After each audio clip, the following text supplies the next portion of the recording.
All right, what's going on? Had a couple close endings this season already. Those last two drives when Javon picks off Kenny Pickett and then Noah gets the toe tap and grab. What's going through your mind in those two moments? Hooray. No, this is something that we've been making a big point of emphasis within the team on turnover differential. So it's something that we've been focusing on. So getting one early and then at the end of the game when it mattered most to get two more was obviously the difference in winning and losing. So it was very exciting. But on top of that, it was something that we've made a focal point. So it was good to see that happen. What do you think happened with the offense? Obviously, you scored 13 points in the first quarter, 3 the rest of the game. You bogged down in the red zone. What do you think went into that? No, there was some. It wasn't one thing.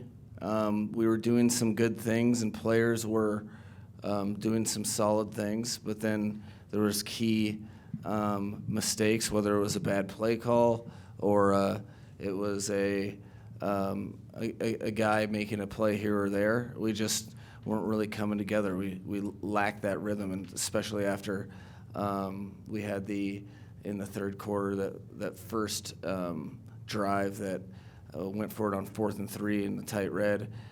Felt like right after that, we kind of hit a lull that we can all learn from, because it was like we got punched in the stomach or something. So it was a struggle to the Pittsburgh Steelers defense.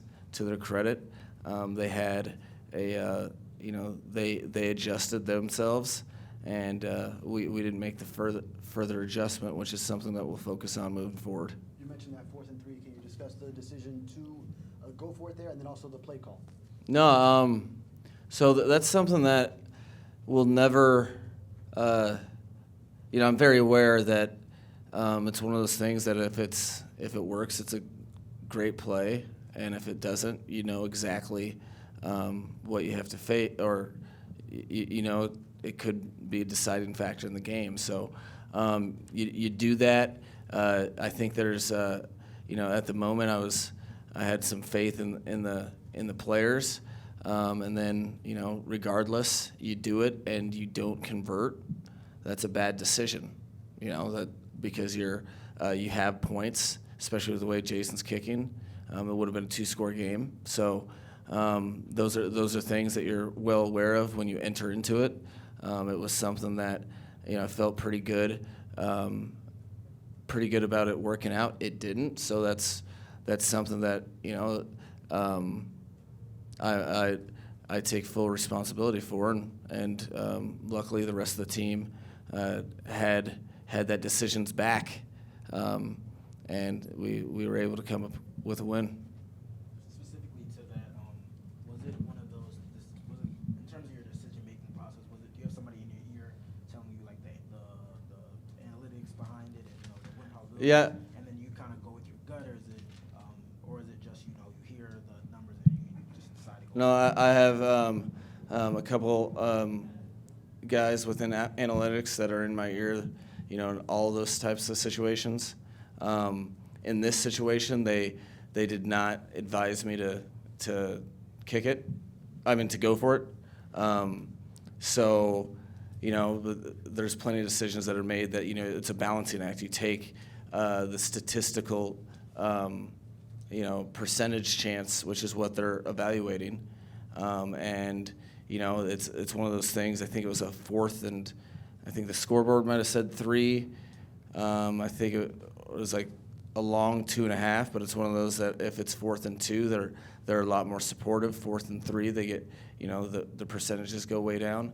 But that was something that I do pretty much every game, where you're balancing that with the momentum of the game and where we're at. And I felt really confident that we'd be able to convert. Obviously, we didn't.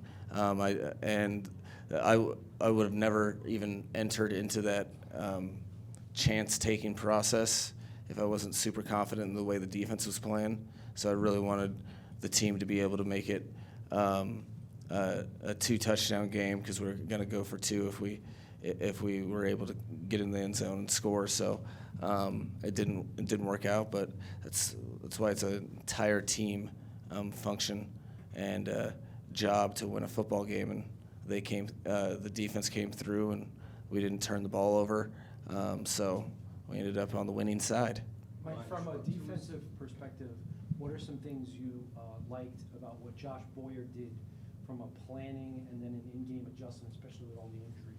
No, it was a tremendous plan that, we felt pretty good about our matchups with regard to our front and how we could really disrupt them and get them out of the pocket. We didn't really get the sacks that we were hoping for, but you have to be very disciplined with that young quarterback because he is quick and he can make you pay if your rush lanes you don't have integrity. So I really liked that. I really liked how he was, the plan all week was going to play to our strength and then utilize fundamentals and make them earn everything and be physical. And we've been working on a lot of open field tackling and things like that and getting turnovers. And I thought collectively the entire defensive staff and the defensive players put forth a very winning effort, so it was encouraging. Is that for any, particularly after the quick start, particularly after missing basically 3 games and 2 full weeks of practice? What's that? Tour's performance, especially the quick start after missing basically 3 games and 2 full weeks. No, it's not an easy thing to do, because we were on a Thursday night game in Cincinnati when he last played. Those games you don't have full speed practices. So his last full speed practice was before the Buffalo game, which is our 3rd game of the season. So it's to his credit. He was, if he wasn't so prepared and hadn't put himself in the position of playing quarterback when he was out, he wouldn't have been able to have any sort of success like that. That's all because it wasn't like, it was a legitimate couple weeks where you're not playing football. So I think he did a tremendous job. I know he's a competitor and a perfectionist, and there was some stuff in particularly in the second half that was getting him frustrated to a degree. But did everything it took to win the game, and that's all that matters. Were you okay with him twice lowering his shoulder in those situations? I mean, it's hard. Was I advising him to do that? I think no. I think he immediately the next series after the first time he did it, he was like, "Coach, I'm sorry. I needed that. I just needed." So I was like, "All right." So yeah, but it is football, and he's going to protect himself, and he's got that component to his game where he's a competitor and he's trying to get a first down for his team. So I'm never going to totally encourage that at all. I'm probably going to advise him to slide every time, but when push comes to shove and a guy has the ball in his hands, it's gonna be tough to get him to completely turn it down. Although I will try. What did that Going back to the no interception, how proud of you for him for that moment, and what do you think that would do for his confidence? No, it's a big deal. It just goes to show, and it's a great example for the entire team. This is a guy that, because of certain matchups that we had going on at the beginning of the year, he didn't start the year dressing. And you can go one or two ways with that. So you can either let it define you and rattle you, or you can not even blink and worry about the opportunities you do get. I think that's one of my favorite examples of this season because,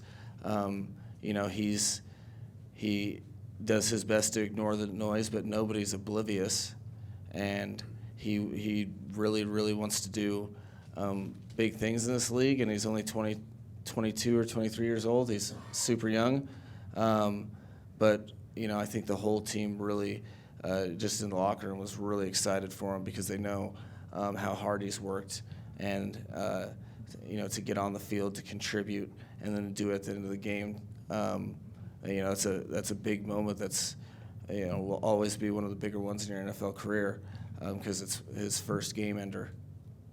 Mike, you guys have realized that scoring's down across the league. You guys are moving the ball a lot. Your yardage is a lot, and it doesn't seem to be reflective in the points. Do you feel that way, or? Absolutely. No, we should be scoring more points than we are. I think everybody on the team would agree with that, and so you have to. There's no just like some sprinkle fairy dust to fix that, or it's just not absolute. You have to identify and address what has been the hiccup when you get in those situations. I think we've had both misfortunes during the year. There's been times that we haven't gotten in the red zone enough because we are scoring when we're there.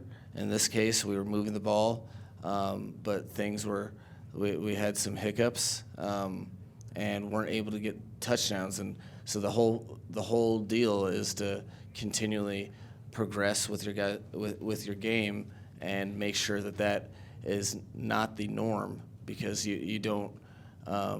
It is frustrating for the whole team, and we're not going to be able to just have to outscore 10 points every time to win games. So we got to find a way to get better at that, which we'll be focused on moving forward. Thanks, guys. Awesome. Thank you, guys.